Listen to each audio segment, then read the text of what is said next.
Good morning, student. This is your accountancy class of 12th class accountancy part A volume first. इस book का आखिरी chapter last chapter हमारा चल रहा है dissolution of A partnership firm, है ना, जिसमें मैं आपको इस टाइम जर्नल एंट्री बनाना सिखा रहा हूं. और जर्नल एंट्री का ये क्वेश्चन इंपॉर्टेंट है पॉइंट ऑफ व्यू से, किसके, बोर्ड के पॉइंट ऑफ व्यू से. तो आज इलस्ट्रेशन नंबर 39 हम करने जा रहे हैं. ये जर्नल एंट्रीज की लाइन खींची हुई है, ठीक है. आप देखेंगे सबसे पहले कहा है Rohit, Kunal and Sarthak are partner in a firm. They decided to dissolve their firm. Pass necessary journal entry for the following after various assets other than cash and bank and third party liabilities have been transferred to realisation account. आप ये पहले सोच चुके हैं, ये मान चुका है कि आपने जो थर्ड पार्टी लायबिलिटीज यानी कि outside liabilities and assets transfer हो चुकी हैं कहाँ में बेटा, रियलाइजेशन अकाउंट. तो अब पहली बात सुनते हैं. कुणाल्स एग्रीड टू पे of his wives loan. Kunal अपनी वाइफ का लोन एग्री है कि मैं दे दूंगा, आप चिंता ना करें. तो आप हमें अब उसकी वाइफ को ना देके कुणाल को भी देना पड़ेगा ना. तो कुणाल को आप क्रेडिट करोगे कि डेबिट करोगे? क्रेडिट. तो बेटे कुणाल्स कैपिटल को तो कर दो क्रेडिट. कुणाल्स कैपिटल को क्रेडिट कर दो. अमाउंट है 6,000 रुपीज. और बेटे डेबिट क्या होगा, क्योंकि रिकॉर्डेड होगा रियलाइजेशन. बिल्कुल सही कहा आपने, रियलाइजेशन अकाउंट.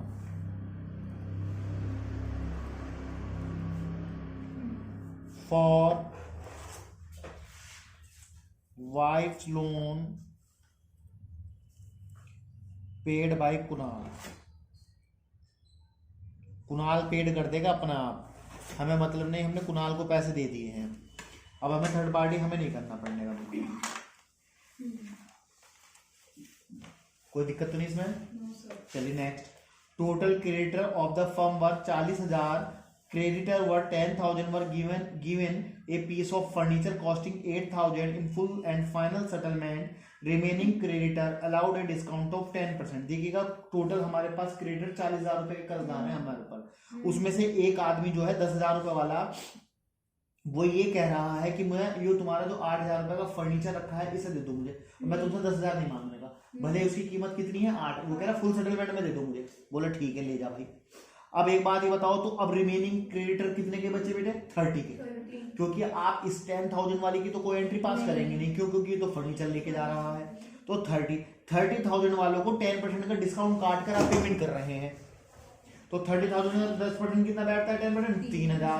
3,000 लेस करोगे तो कितने रुपए जाएंगे अपनी जेब से? 27,000. पैसा आएगा कि जाएगा?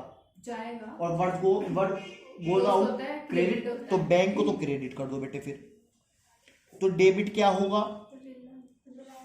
रियलाइजेशन. बिल्कुल सही कहा, रियलाइजेशन.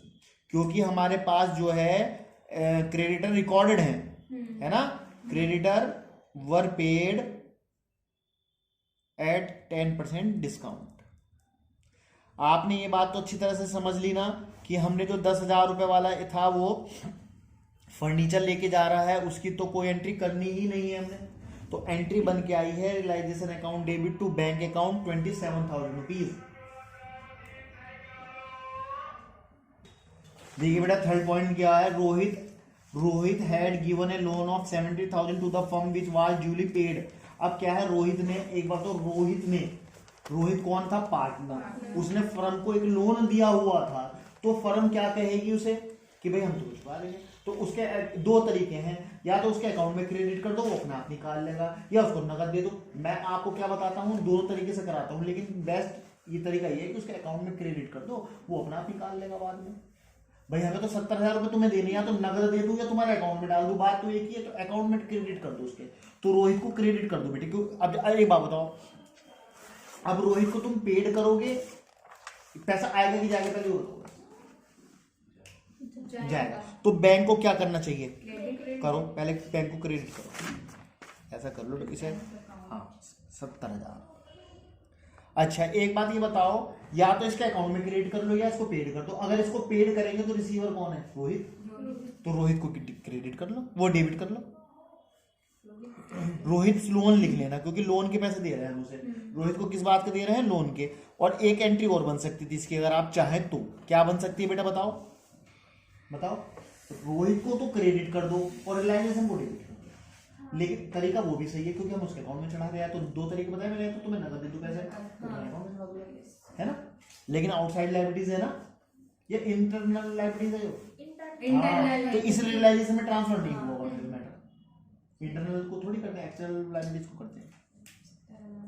आगे पढ़ो क्या कह रहा है। A machine which was not recorded in the books was taken over by Kunal at 3000 where it expected value of 5000 रुपए। देखो एक अनरिकॉर्डेड आइटम था, मेरे बुकों में रिकॉर्ड नहीं था, 5000 रुपए का जो सामान था। यो पार्टनर है हम 3, ये बोला सर कुणाल है, ये कुणाल बोला सर ये मैं अपनी तरफ लगा रहा हूँ लेकिन 3 में लगाऊंगा भाई अपनी तरफ। अनरिकॉर्डेड है, हमें तो एक तरीके से फायदा हुआ, चाहे 3 आए हमारी जेब में चाहे 5000 आए। अनरिकॉर्डेड था, रिकॉर्ड था ही नहीं हमारे पास, 3000 रुपए का आइटम है, ये ले जा रहा है। तो इसके अकाउंट से कितने काटोगे, 5 की 3? 3 बोले 3 में लगाऊंगा तो 3 है, 3 तो आ ही रहा है। तो इसके अकाउंट से डिडक्ट करोगे, क्या करोगे, यानी कि डेबिट करोगे। तो डेबिट करो कुणाल को। Kunal's capital account debit. तो बेटे मुझे एक बात ये बता दो, क्रेडिट क्या करोगे?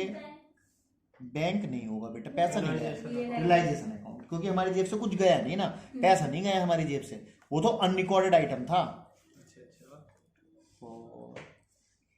Unrecorded item taken by Kunal. कौन ले गया? कुणाल ले गया। एंट्री बहुत दमदार है और इन्हीं का क्वेश्चन आना है। जो मैं आपको टेस्ट में दूंगा वो भी यही दूंगा, जर्नल एंट्री वो भी दूंगा, 5 नंबर में दोनों दूंगा। जर्नल एंट्री भी और वो भी 5 एंट्री ये और 5 नंबर का वो। पेपर आज शाम को बना दूंगा बैठ के। दे देना हमें एक हफ्ता बाद है। रियान ये बताओ बेटा, the if firm had a debit balance of 15,000 in the profit and loss account on the date of dissolution.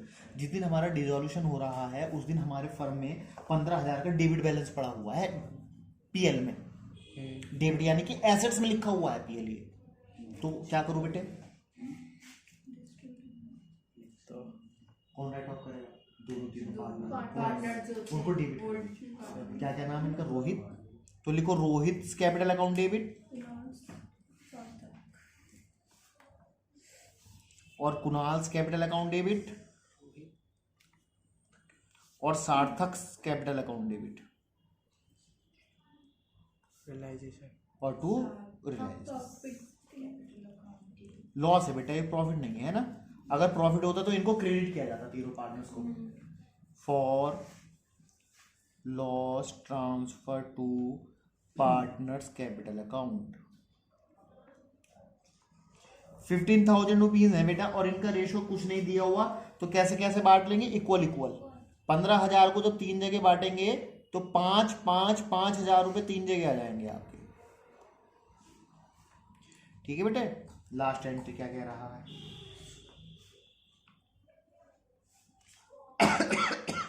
सार्थक paid the realisation expenses of 16,000 out of his private funds. Sarthak ने जो है 16,000 रुपए का रियलाइजेशन एक्सपेंसेस अपने private जेब में से दिया है। Who was to get a remuneration of 15,000 for completing dissolution process and was reasonable to bear all expenses, realization expenses। तो मुझे अब एक बात ये बताओ, तुमने मुझसे 15,000 में ठेका लिया हुआ है, ठीक है, कि सारा काम मैं निपटाऊंगा सर मुझे दो, लेकिन तुम्हारा खर्चा कितना आ गया? 16। तुमने अपनी जेब से, मुझे क्या मतलब है?